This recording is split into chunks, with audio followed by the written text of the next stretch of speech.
حائضہ سے صحبت کرنے کی ممانعت۔ حیض کی حالت میں عورت سے مجامعت کرنا سخت گناہ ہے۔ اللہ تعالیٰ نے قرآن مجید میں ارشاد فرمایا فَاعْتَزِلُوا النِّسَاءَ فِي الْمَحِيضِ، یعنی قرآن مجید کا واضح حکم ہے پس ایام حیض میں عورتوں سے کنارہ کشی اختیار کرو۔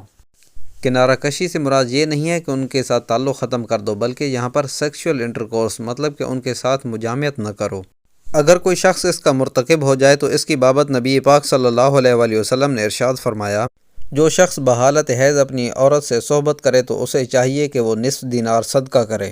دینار 4.5 ماشے سونے کا ہوتا ہے، تو نصف دینار 2.25 ماشے سونا ہوا۔ 2.25 ماشے سونے کی قیمت صدقہ کرے، یعنی کسی مستحق کو دے، اور آئندہ کے لیے توبہ کرے۔ حائضہ کو چھونا اور اس کے ساتھ کھانا پینا یہ جائز ہے۔